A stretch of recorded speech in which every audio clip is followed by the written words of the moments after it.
Muy buenos días tengan todos y cada uno de ustedes, apreciables oyentes. Agradecemos a Dios que nos concede llegar a un lunes 29 de abril del año 2024.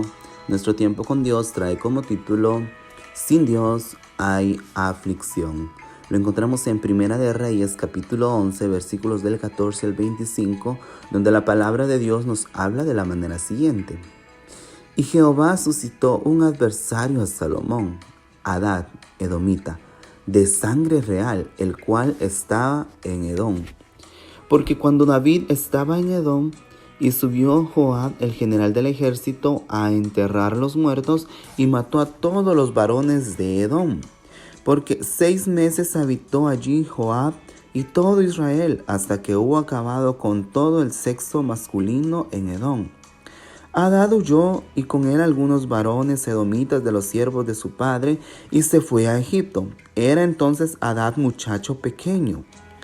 Y se levantó de Madián y vinieron a Parán, y tomando consigo hombres de Parán, vinieron a Egipto, a Faraón, rey de Egipto, el cual les dio casa y les señaló alimentos y aún les dio tierra.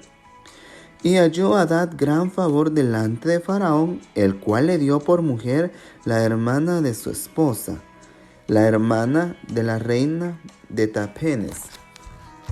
Y la hermana de Tapenes le dio a luz a su hijo Genubat, al cual destetó Tapenes en casa de Faraón. Estaba Genubat en casa de Faraón entre los hijos de Faraón. Y oyendo Hadad en Egipto que David había dormido con sus padres y que era muerto Joab, general del ejército, Hadad dijo a Faraón: déjame ir a mi tierra. Faraón le respondió: ¿por qué? ¿Qué te falta conmigo? ¿Qué procuras irte a tu tierra? Él respondió: nada. Con todo, te ruego que me dejes ir. Dios también levantó por adversario contra Salomón a Rezón, hijo de Eliada, el cual había oído de su amo Hadadezer, rey de Soba, y había juntado gente contra él, y se había hecho capitán de una compañía, cuando David deshizo a los de Soba. Después fueron a Damasco y habitaron ahí, y le hicieron rey en Damasco. Y fue adversario de Israel todos los días de Salomón. Y fue otro mal con el de Hadad, porque aborreció a Israel y reinó en Siria. Bien, Dios bendiga la lectura de su palabra. Y vemos acá, además de su divinidad interna de Salomón, el Señor hace surgir la oposición externa de levantar dos adversarios, como lo pudimos ver. Uno era Hadad, que venía de los edomitas, y el otro era Rezón de Soba. Pero vemos que ese edomita, el general Joab, dice el versículo 15, había ido a matar a todos los hombres de Edom, pero había habitado Joab 6 meses ahí, hasta que hubo acabado con todos los hombres. Pero dice que había este joven que se llamaba Hadad, y cuando era pequeño en ese entonces, y pues logró huir y viene y se va para Egipto. En Egipto hay gracia, y este faraón le da lugar, incluso le da, como la hermana de la esposa de él, le da que se case con este Hadad.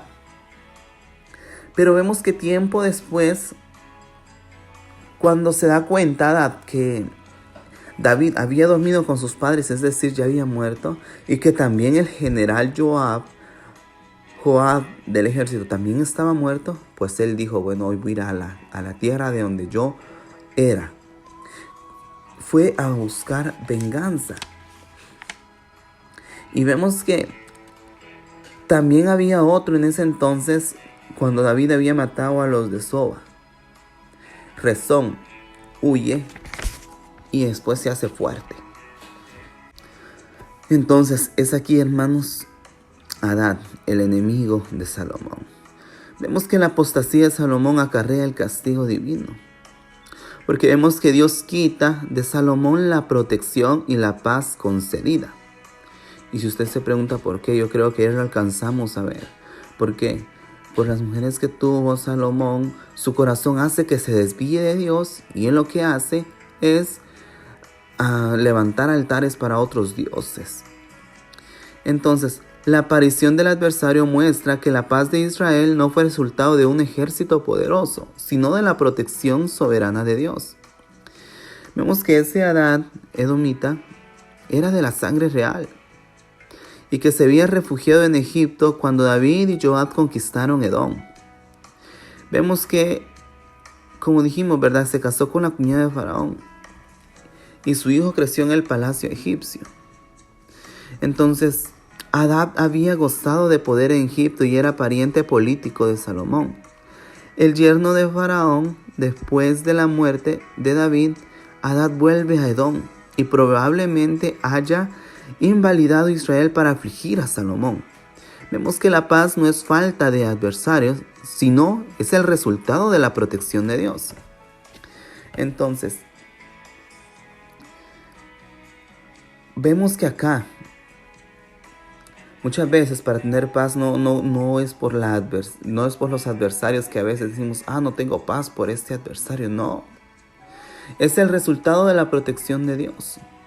¿Por qué? Porque si Dios nos protege, nada nos puede afligir, ningún adversario puede llegar cuando Dios nos brinda su protección. Y el otro adversario era que Dios había levantado fue a Rezón. Era un siervo de Hadadezer, rey de Soba. Cuando David entró en guerra contra Soba, convocó gente para provocar un golpe de estado y fue a Damasco para ser el rey de Siria después de traicionar a Hadadezer. Vemos que en los días de David debió haber sido fiel con él por el ejército que David había dejado en Damasco. Sin embargo, después de la muerte de David, se levanta contra Israel. Vemos que este era un siervo también de David, que David lo había dejado en Damasco, pero cuando muere David, él se levanta en contra de Israel y aflige al hijo de David. En esta ocasión estaba reinando Salomón. Siempre habrán adversarios en nuestra vida, solo que no significa ninguna amenaza para nosotros si no contamos con la protección de Dios. Vemos que pueden rodearnos cuantas adversidades, cuantas personas que quieran afligirnos, pero vemos que no van a ser una amenaza para nosotros si nosotros contamos con la protección de Dios. Así que déjeme decirle, apreciable oyente, si en esta hora del día o en estos días atrás ha habido personas que te han querido afligir, cuántos adversarios se han levantado en contra tuya, déjame decirte que puedas refugiarte en la protección de Dios. Si tú estás bajo la protección de Dios, nada te va a ocasionar mal, no puede ser una amenaza para ti. Entonces, no obstante, en cuanto desaparece ese manto de protección divina, comienza la aflicción en nuestras vidas. Entonces, apreciable oyente, el secreto para disfrutar de la protección y de la paz divina toda la vida es andar solo por el camino de Dios. Así que no hay que pensar ni un momento regresar hacia atrás. Si queremos gozar de protección y paz divina, hay que andar todos los días caminando con Dios. ¿Por qué no le decimos al Señor en este día: Dios, renueva mi corazón que desea solo prosperidad, sin aflicción? Ahora entiendo que los enemigos se levantan por tu voluntad para que yo pueda renunciar a la soberbia y aprenda a confiar solo en ti. Ayúdame a alzar mis ojos y verte a ti, Señor, en lugar de ceder ante la murmuración y las quejas. Entonces, no hay que ser altivos, hermanos, ni soberbios. Hay que confiar en Dios y renunciar a toda la arrogancia que pueda llegar a nuestra vida y renunciar a la murmuración y las quejas. Cuando nos encontramos en aflicción, es mejor confiar solo en Dios y alzar nuestros ojos para ver a nuestro Padre Celestial. Así que este ha sido nuestro tiempo con Dios. Si Dios nos concede la vida, nos volveremos a ver en una próxima ocasión. Que el Señor les bendiga. Este ha sido nuestro tiempo con Dios. Bendición.